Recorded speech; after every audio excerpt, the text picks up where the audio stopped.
Roho Mtakatifu ni Roho wa Mungu, na uungu wa Roho Mtakatifu unathibitishwa na kupewa sifa zote za Mungu kwa sababu zifuatazo. Namba moja, yeye ni wa milele. Waebrania 9:14.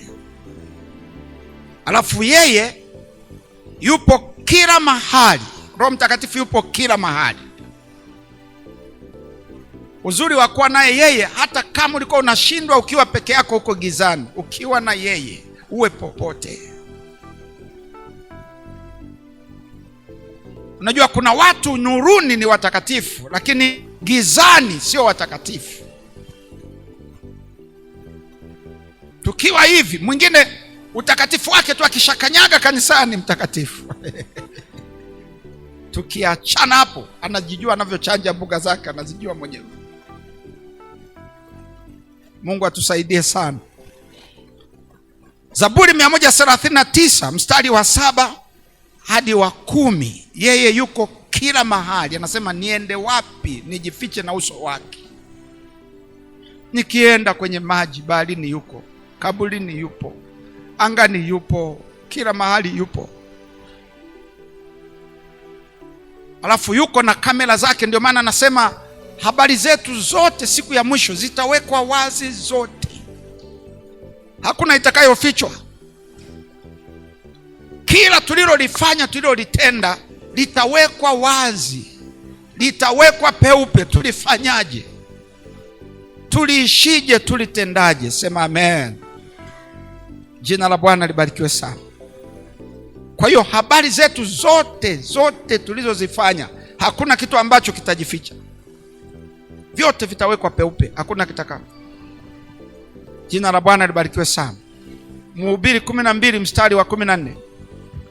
Biblia inasema kwa maana Mungu ataleta hukumuni kila kazi pamoja na kila neno la siri, likiwa jema au likiwa baya.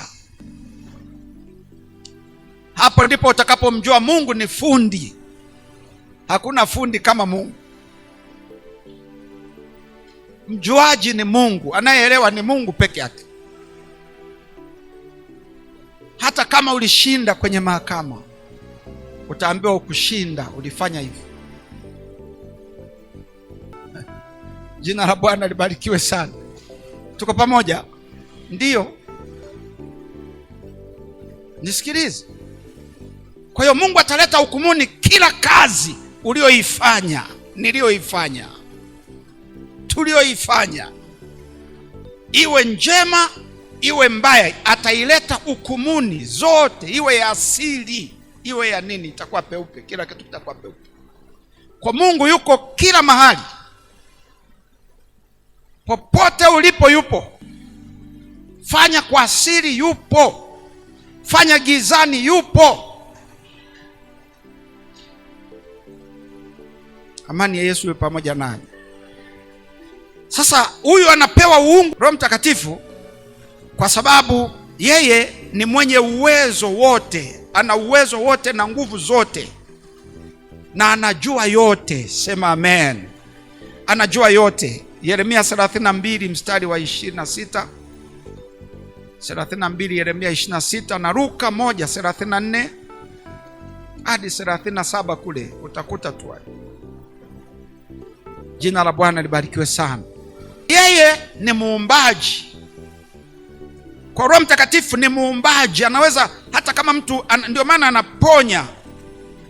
Tunataka siku nyingine tuone siku ya uponyaji, hata aliyeshindikana akipona. Sema amen. Ayubu 34 mstari wa 33 mstari wa 4. Alafu yeye amewekwa katika cheo sawa na Mungu, na Mungu Baba na Mungu Mwana. Mathayo 28 mstari wa 19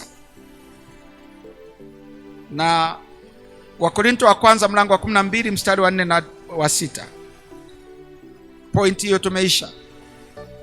Roho Mtakatifu ana jina lingine, anaitwa Roho wa Kristo. Roho wa Kristo. Roho Mtakatifu ni nani? Ni Roho wa Kristo. Anaitwa Roho wa Kristo kwa sababu alitumwa na Kristo Yohana 14 mstari wa 26. Huduma yake maalum, anamtukuza Kristo. Yohana 16 mstari wa 14. Yeye anakaa ndani ya kanisa badala ya Kristo. Anakaa. Yesu alipoondoka, Roho Mtakatifu anaingia, anakaa moja kwa moja.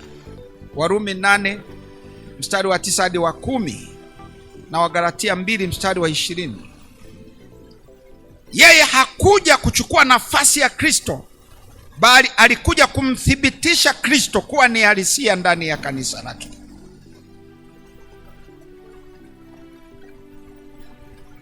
Jina la Bwana libarikiwe sana. Yohana 16 mstari wa 7 hadi wa 14 na Yohana 14 mstari wa 16. Yeye anaitwa Roho wa Kristo kwa sababu yeye na Kristo Yesu hukaa ndani ya muamini. Wote wanakaa ndani ya muamini.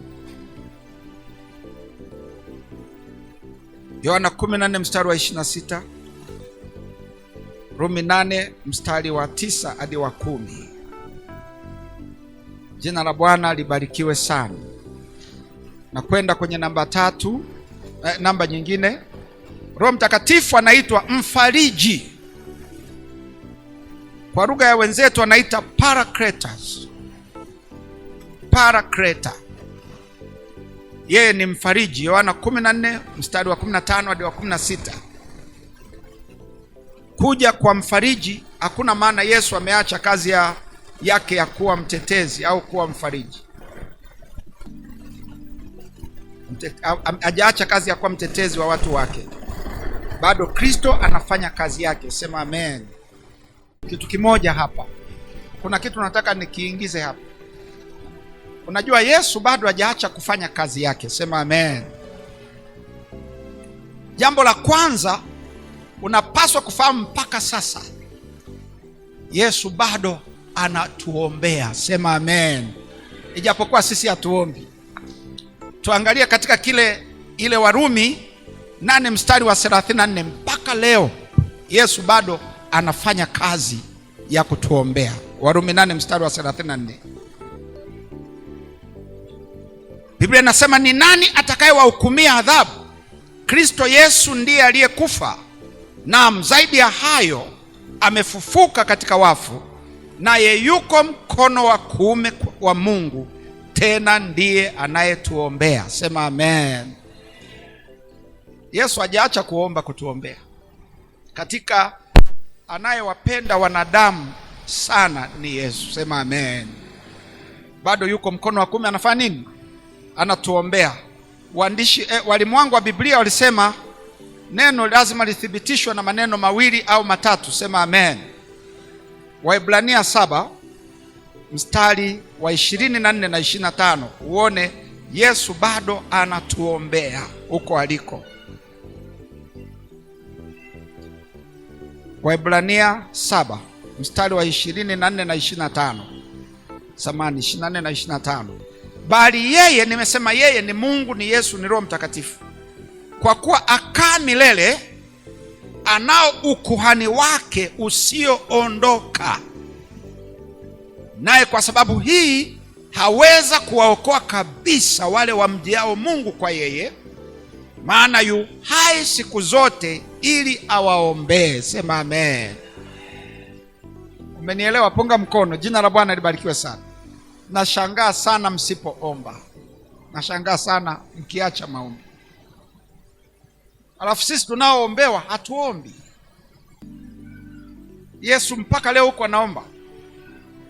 Biblia inasema anao ukuhani wake usioondoka, yuko mkono wa kuume huko. Yesu mpaka kesho bado ni kuhani mkuu milele. Sema amen. Mpe Yesu makofi ya shangwe. Na bado ni kuhani. Wako makuhani tunaopita na wengine na waliopita, lakini yeye ukuhani wake hauondoki, ni kuhani milele na milele na milele. Sema amen. Jina la Bwana libarikiwe sana. Kwa hiyo Yesu anatuombea. Ninatamani tu ufahamu hicho kipengele kidogo. Lakini hata hivyo liko andiko lingine katika waraka wa kwanza wa Yohana mlango wa 2. Waraka wa kwanza wa Yohana mlango wa 2 na ule mstari wa 1. Watoto wadogo, na waandikia haya ili kwamba msitende dhambi, na kama mtu akitenda dhambi tunaye mwombezi kwa Baba, Yesu Kristo mwenye haki. Sema amen. Punga mkono. Jina la Bwana libarikiwe.